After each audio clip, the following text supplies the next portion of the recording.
What if the real reason you feel overlooked, underestimated, replaceable, isn't because the world is against you, but because you have never fully claimed yourself? What if the problem was never other people's dominance, but your own lack of internal sovereignty? You were not born to submit to impulse. You were not designed to be ruled by emotion. You were not built to react to every opinion, every insult, every shift in the room. And yet, most men live exactly that way, reactive, triggered, pulled by validation, pushed by fear. They call it being human, but what if it is simply being undisciplined? There is a threshold in every man's life, a quiet, invisible line, where weakness either continues its reign or dies. This is that threshold. This is not motivation. This is initiation. The first truth you must accept is brutal.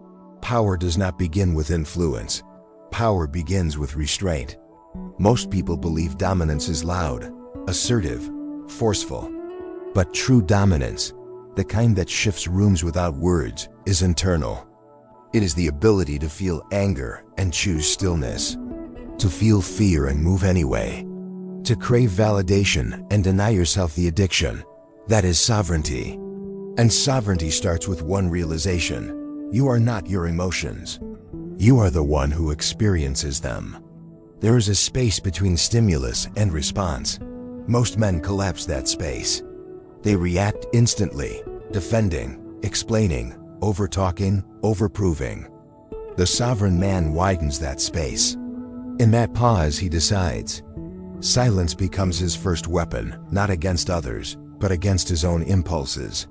Notice how uncomfortable silence makes people. They rush to fill it. They overshare. They reveal insecurity. You will learn to sit inside it. Not because silence intimidates others, but because silence trains you.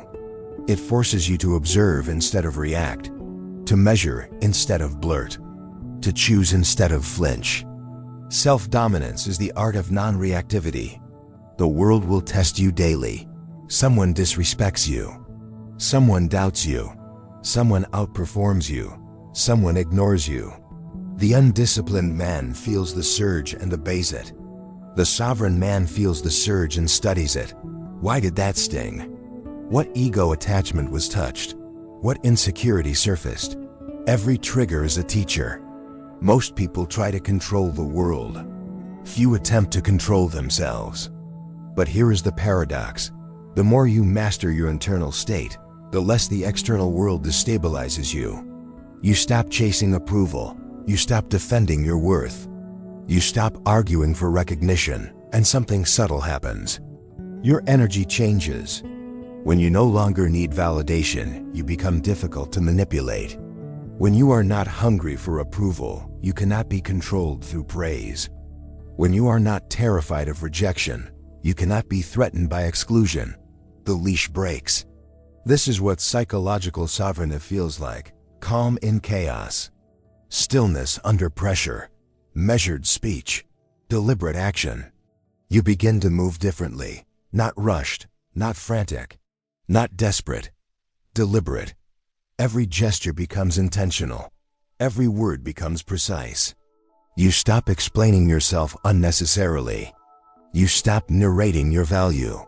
You let your composure speak. Because here is another truth. Emotionally reactive men are predictable. Predictable men are controllable. But the man who governs himself becomes unreadable, not mysterious for theatrics, but stable. His anger is rare and purposeful.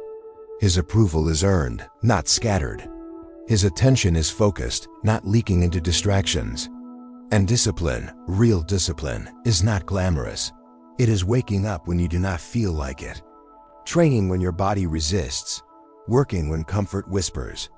Keeping promises you made to yourself when no one is watching. Motivation is emotional. Discipline is sovereign.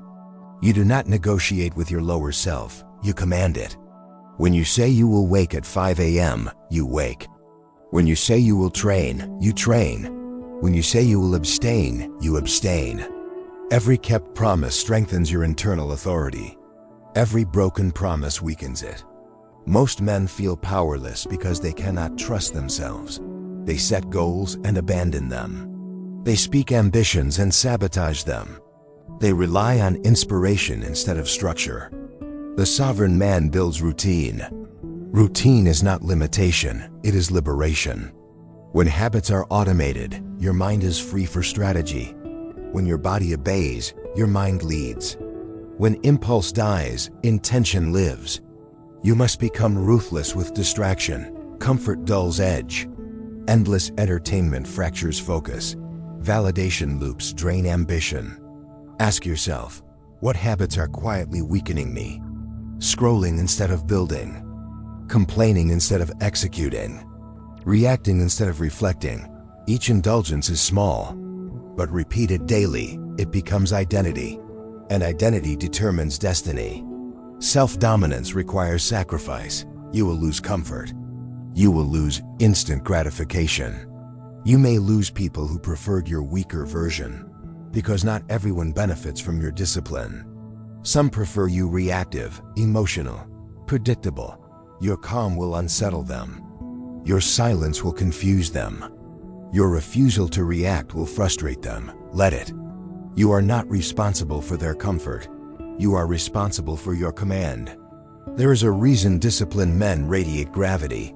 They are not chasing the room. They are not adjusting to every emotional wave. They are anchored.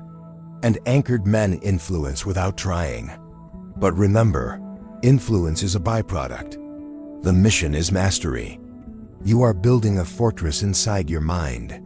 Brick by brick, every time you resist impulse, brick. Every time you delay gratification, brick. Every time you choose discipline over desire, brick. Eventually, storms hit and nothing moves you. That is when dominance shifts from effort to identity. You no longer try to be composed, you are composed. You no longer try to be disciplined, you are disciplined. You no longer try to be strong, you are strong. And strength is quiet. The world mistakes loudness for authority, but true authority does not announce itself. It is felt. The man who governs himself does not need to dominate others. He walks into rooms without seeking approval. He listens more than he speaks. He speaks only when it matters. And when he does, people listen, because his words are backed by internal order. You must understand, the war is not outside. It is within. Impulse versus intention. Comfort versus growth. Emotion versus control. Excuse versus execution. Win that war daily and no external battle will intimidate you. Lose that war and no external victory will satisfy you. The journey begins here. Not with aggression, not with manipulation, not with force, but with stillness, with discipline, with sovereignty. You do not need to be louder. You need to be stronger within. And once you master yourself, the world responds.